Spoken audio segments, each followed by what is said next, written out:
So basically what happened leading up to episode 13, if my memory serves me correct, after the events of episode 12, where the champions of Theros kind of solved that mystery about what was going on with the stone giant, they had made the decision to seek out the aid of some metallic dragons that were rumored to live somewhere in the Dacra Isles, but they didn't know specifically where. So they made their way back to Meletis to get a boat and sail out to sea to try to find this lost island of metallic dragons. Aedirin, being from the sea, kind of like tipped the champions off into basically saying that she basically knew a particular sea nymph that was like super old, that had been around for like thousands and thousands and thousands of years, and she basically said that like if there's anyone that would possibly know about the existence of the island, it would be her. So the mission was to basically get a boat, sail off to this trench that was out in the Dacra Isles somewhere.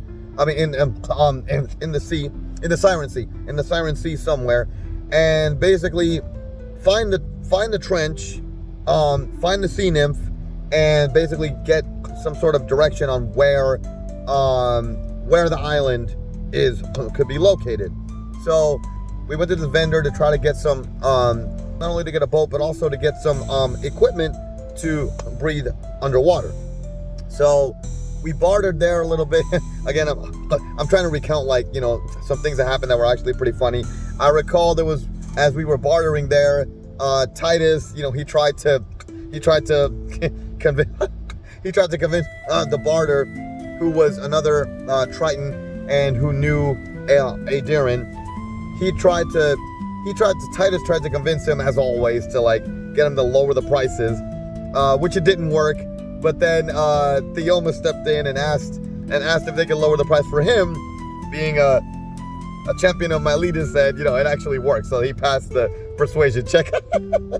So basically, we got some equipment. I want to say we ended up getting like a manta ray cloak or something like that, which Arenope took to basically help her, you know, breathe underwater and like move through it effortlessly. We got like a ring of, I think, swimming and a necklace of like underwater breath or something like that, which went to Titus. And then we ended up getting a submarine,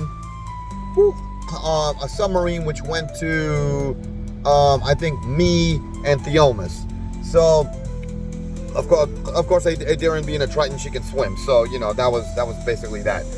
We took the boat, we took all the equipment, attached it to the boat, and we took off to the Siren Sea. Found the trench. Aedirin led us to the trench. We dove down to the trench.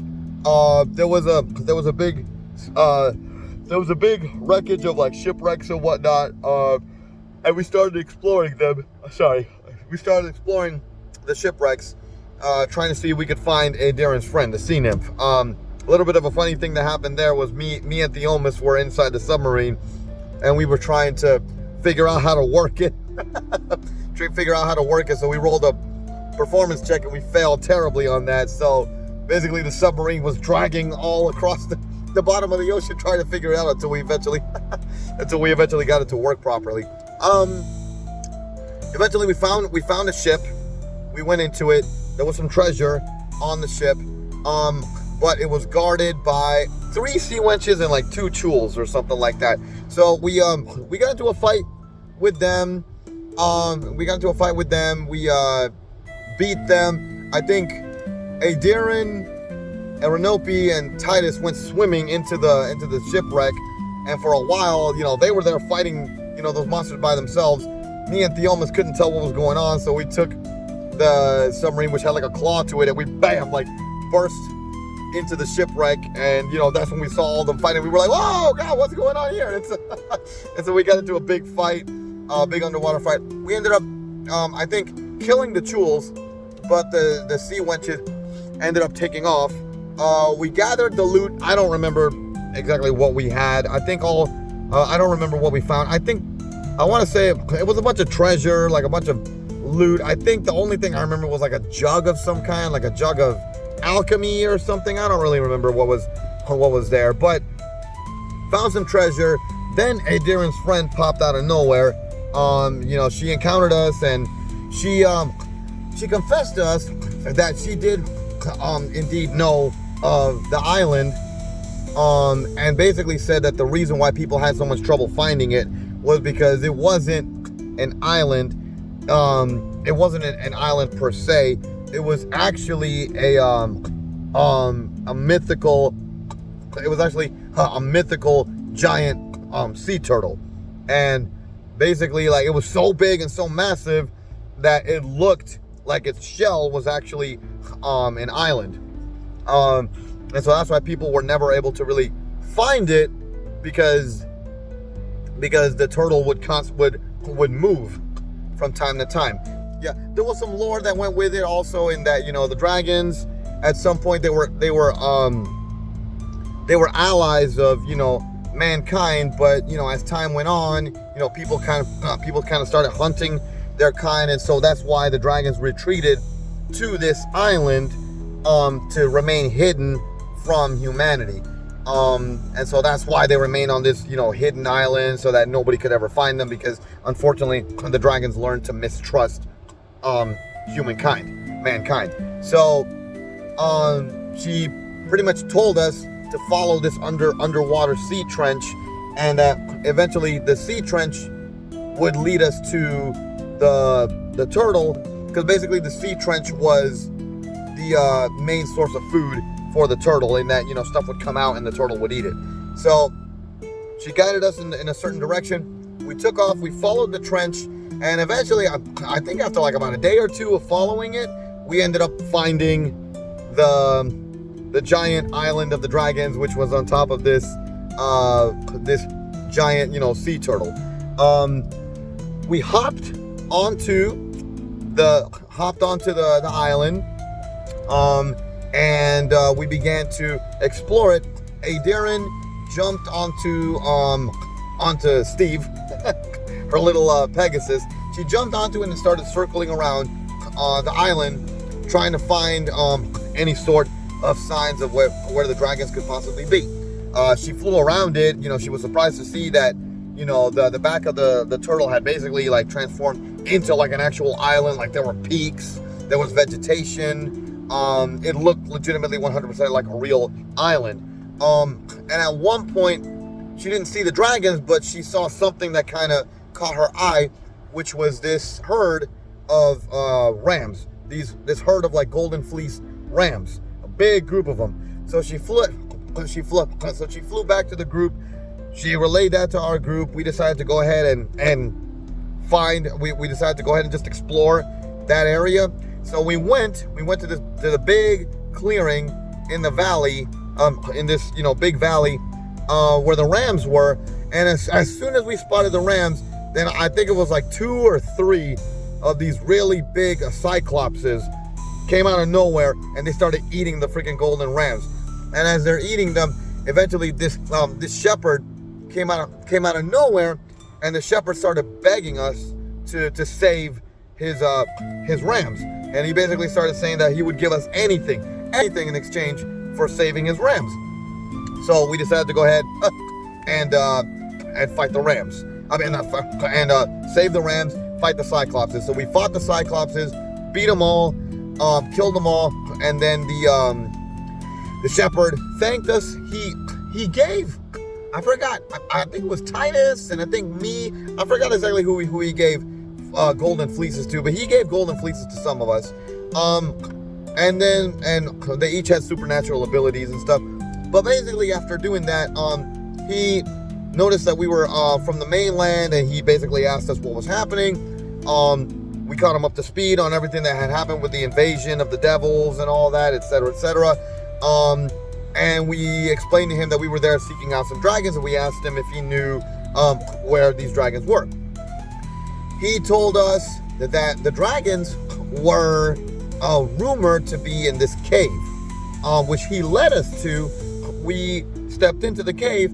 But as soon as we stepped into the cave, then the door behind us just shut completely, and we were locked and trapped inside this cave with literally no way out but forward. So what transpired from there was we went ahead and we started going through, we started navigating through the cave, and what it was basically it was an entire maze with a bunch of different puzzles in it. And so we started navigating through this puzzle. We made it through this one room that had a bunch of mirrors and stuff in it, and every time we tried to move forward, we would actually move backwards. So we started basically like moving backwards, and we made and as we moved backwards, then we made our way through that room. Then as we kept going, then at one point we got split. There was a trap that split our group completely in half, in which Titus and Adaren were split on one side of the door, while me, Theomas, and Aranope were split on the other side. So we got split, and there was no way that we could figure out how to freaking break the door down. So we just decided, well, let's just keep moving forward, and at some point, hopefully, we'll link back up. So Titus and Adaren ended up getting into this room that had like checkered boards across, and they had to figure out how to get from there to the other side of the room that had a door in it. And every time they stepped on the wrong tile, shoop, it would teleport them back to the beginning of the room. So it took them a while to figure out not to step on the white tiles, but eventually they figured it out and they made it to the room and they opened the door. Meanwhile, Minotauros, Theomas, and Aranope, they made it to another room that had like, it was a circular room that had a bunch of like, levers and stuff all around it. And it was some sort of system where we basically had to pull on these levers to open the portcullises to get to a door that would actually open up all the way. After there for a while, eventually Theomas figured it out, of course. Bam, and he was able to pull on a lever, which opened a gate to a door. We went through it, and we were met with this really big stone golem that was basically like a Spartan statue. As we tried to go around it, then the stone golem came to life, and we had to fight it. So eventually, Adaren and Titus, they kept going. They made it to the room that we were in initially. They kept going through to the cave, through the door that we had gone through originally, and they caught up with us. So we all got into this big fight with the stone golem, who did a lot of damage. From what I recall, he did a lot of damage, and at one point I think he almost killed. I think it was he almost killed like 3 of our members. I don't remember exactly who. But ironically, Theomas, I think this is one of the few shining moments Theomas had, where I think he used his light spear and he did a whole bunch of damage. He ended up killing the stone golem, I want to say. So we downed the stone golem, healed up, kept going, and we made it to like this, what we assumed to be the final chamber. And in there, we pulled a lever to open the door, and then the room started like filling in with water. So we started panicking, trying to figure out what to do. And as this countdown was going on, but eventually, shoop, the gate opened, and all the water kind of just flooded out. So it turned out to be like a false alarm. It was just a trap, just to kind of like, just to kind of fool us and stuff. Chamber opened up, and this chamber was really cool in that, it was this room that was magically altered, like the floor, the walls, the ceiling, everything was like a big starry like galaxy and whatnot. And in the middle was this sphinx. There was a sphinx, an andro sphinx, or I think it was a sphinx. There was a sphinx in the center, and he basically asked us what we wanted. And we spoke honestly. We said, hey, we're here kind of seeking out the aid of the dragons, and we're trying to find a way out of here. And he said, all right, well, you guys are gonna have to be tested. And he put a vision, and you know, he magically teleported us to like a vision, in which he gave us each a vision somewhere where we each had to do a different test. And each one of our tests, basically a test of valor, a test of heroicness, you know, and the test, I don't specifically remember what the test, I think the tests were, I think me and Aranope had to save someone from a fire, which we did. And then I think there was another test where I think the other three were tested in whether or not they wanted to give coins. They wanted to help a beggar who was begging for help. They each passed with flying colors. And as soon as we each did what we had to do, shoot, we were teleported out of there. Yeah, we were teleported out of there. And as we teleported to the outside of the cave, and as soon as we teleported to the outside of the cave, we were met with two shepherds. One of them was the one that had led us to the cave, and basically a whole entire battalion of half dragon humanoids and like a platoon of stone golems. And the two shepherds then shapeshifted, and it turns out that they were each a metallic dragon. One of them was a silver dragon, the other one was a gold dragon. And they both confessed to us that basically, yeah, they had to test us, you know, to see if we were worthy of their allegiance.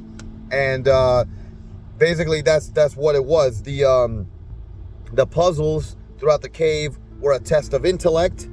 The fight with the stone golem was to test our might and our strength. And the test with the Sphinx, which was actually one of them as well, was a test to see how noble we were. So we passed all the tests with flying colors, and they vowed to help us. They vowed to help us. They vowed to help us to align themselves with us in our fight against the devils. And that was it. Basically everything that transpired in that episode. After that, we jumped onto the silver dragon, and she gave us a ride. Yep, she gave us a ride because the silver dragon was female, the gold dragon was male. So the silver dragon gave us a ride all the way back to the council, to basically relay the findings of our latest adventure. So she gave us a ride there. But basically that was it. We went back to the council, we reported our findings. I'm pretty sure we ended up gaining the favor of some more members of the council. I think we got some loot here and there, but basically we got rewarded, turned that in, and then we made the decision of where we were gonna go after that.